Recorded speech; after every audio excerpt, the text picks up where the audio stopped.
नमस्कार दर्शक बंधु मु सोनाली प्रतिबिंब चैनल को आपण मानक बहुत बहुत स्वागत जनाऊँगी। आजिर भिडियो रे आमे जानिबा पितृपक्ष रे कौन को काम करिबा नहीं नहले आमे बर्बाद हो जिबा। चलंतु भिडियोटी को स्टार्ट करिबा। पितृपक्ष रे भूल ले भी करंतु नहीं एही 7टी काम नचेत होई जिबे बर्बाद।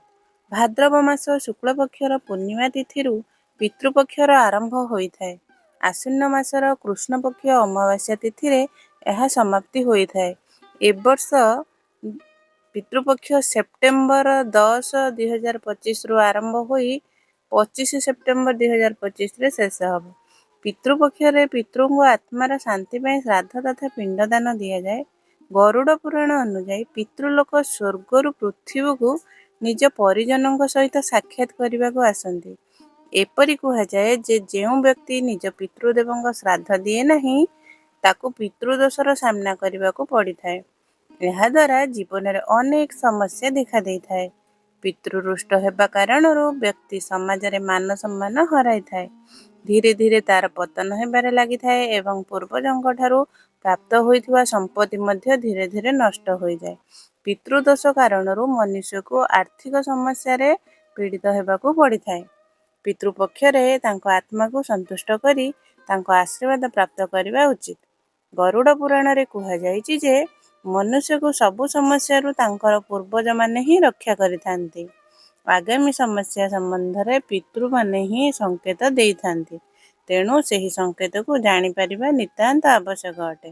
ଭଗବାନ ଶ୍ରୀକୃଷ୍ଣଙ୍କ ଅନୁଯାୟୀ ଯେଉଁ ବ୍ୟକ୍ତି ନିଜ ପିତୃଦେବଙ୍କ ସମ୍ମାନ କରେ ନାହିଁ ସେହି ବ୍ୟକ୍ତିର ଉନ୍ନତି ହୁଏ ନାହିଁ ଏବଂ ଜୀବନରେ ଅନେକ ସମସ୍ୟା ହୋଇଥାଏ। ତେଣୁ ପିତୃଙ୍କୁ ସନ୍ତୁଷ୍ଟ କରିବା ପାଇଁ ଅନେକ ଦାନ ଧର୍ମ ମଧ୍ୟ କରିବା ଉଚିତ। ଏହାଦ୍ୱାରା ତାଙ୍କର ଆଶୀର୍ବାଦ ପ୍ରାପ୍ତ ହୋଇଥାଏ। ପିତୃପକ୍ଷରେ ଶାସ୍ତ୍ରରେ କିଛି କାମ ବିଷୟରେ ବର୍ଜିତ ମାନାଯାଇଛି ନଚେତ୍ ପିତୃଦେବ ରୁଷ୍ଟ ହୋଇପାରନ୍ତି। ଚାଲନ୍ତୁ ଜାଣିବା। ନମ୍ବର 1 ପିତୃପକ୍ଷରେ ପିତୃ କୌଣସି ବି ରୂପରେ ଆପଣଙ୍କ ଘରକୁ ଆସିପାରନ୍ତି। ତେଣୁ ଦ୍ୱାରକୁ ଆସୁଥିବା କୌଣସି ବ୍ୟକ୍ତି କିମ୍ବା ପଶୁପକ୍ଷୀଙ୍କୁ ଅନାଦର କରିବା ଉଚିତ ନୁହେଁ ବରଂ ଭୋଜନ କରାଇବା ଉଚିତ। ବିଶେଷ କରି ଯଦି ଗୋମାତା କିମ୍ବା କୁକୁର ଆସୁଛି ତେବେ ନିଶ୍ଚିତ ଭାବରେ ଖାଇବାକୁ ଦିଅନ୍ତୁ। ନମ୍ବର 2 ପିତୃପକ୍ଷରେ ସାତ୍ତ୍ୱିକତା ପାଳନ କରନ୍ତୁ। ଏହି ସମୟରେ ସୋରିଷ, ମସୁର ଡାଲି, ମଦ, ମାଛ, ମାଂସ କିମ୍ବା ପିଆଜ ରସୁଣ ବର୍ଜିତ ଅଟେ।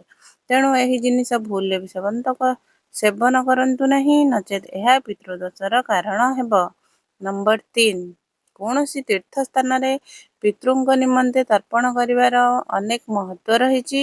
ତେଣୁ କେଦାରନାଥ କିମ୍ବା ଗୟାରେ ପିତୃଙ୍କୁ ଶ୍ରାଦ୍ଧ ଦେଲେ ପିତୃଙ୍କୁ ମୋକ୍ଷ ପ୍ରାପ୍ତି ହୋଇଥାଏ। ଯଦି କୌଣସି ପବିତ୍ର ସରୋବରରେ ସ୍ନାନ ନ କରି ଘରେ କରୁଛନ୍ତି ଏବଂ ଶ୍ରାଦ୍ଧ ଦେଉଛନ୍ତି ତେବେ ରାତ୍ରିରେ ଦିଅନ୍ତୁ ନାହିଁ ନଚେତ୍ ନକାରାତ୍ମକତା ସୃଷ୍ଟି ହୋଇଥାଏ। ପିତୃଙ୍କୁ ଶ୍ରାଦ୍ଧ କେବଳ ଦିନ ସମୟରେ ହିଁ ଦିଆଯାଏ। ପିତୃପକ୍ଷରେ ଯେଉଁ ବ୍ୟକ୍ତି ଶ୍ରାଦ୍ଧ ଦେବାର ଥାଏ ସେହି ବ୍ୟକ୍ତି ଚୁଟି କିମ୍ବା ନଖ କାଟିବା ଉଚିତ ନୁହେଁ ନଚେତ୍ ଦୋଷ ଲାଗିଥାଏ। ନମ୍ବର 5 ପିତୃପକ୍ଷରେ ବୟସ୍କ ଲୋକଙ୍କୁ ସମ୍ମାନ କରିବା ଉଚିତ ନଚେତ୍ ପିତୃ କ୍ରୋଧିତ ହୁଅନ୍ତି। ତେଣୁ ଏହି ପିତୃପକ୍ଷରେ ବୟସ୍କ ଲୋକଙ୍କ ହାତରୁ ଦାନ ଧର୍ମ କରିବା ଉଚିତ। ଏପରି କରିବା ଦ୍ୱାରା ମନୁଷ୍ୟକୁ ଶ୍ରେଷ୍ଠ ଫଳର ପ୍ରାପ୍ତି ହୋଇଥାଏ। ନମ୍ବର 6 ଯେଉଁ ବ୍ୟକ୍ତି ପିତୃଙ୍କ ଶ୍ରାଦ୍ଧ ଦେବାର ଥାଏ ସେହି ବ୍ୟକ୍ତି ଭୁଲରେ ବି ମଦ ସେବନ କରିବା ଉଚିତ ନୁହେଁ। ଦର୍ଶକ ବନ୍ଧୁ ଆଜିର ଭିଡ଼ିଓଟି ଆପଣମାନଙ୍କୁ କେମିତି ଲାଗିଲା କମେଣ୍ଟ ମାଧ୍ୟମରେ ଜଣାଇବେ। ରହୁଛି ଜୟ ଜଗନ୍ନାଥ।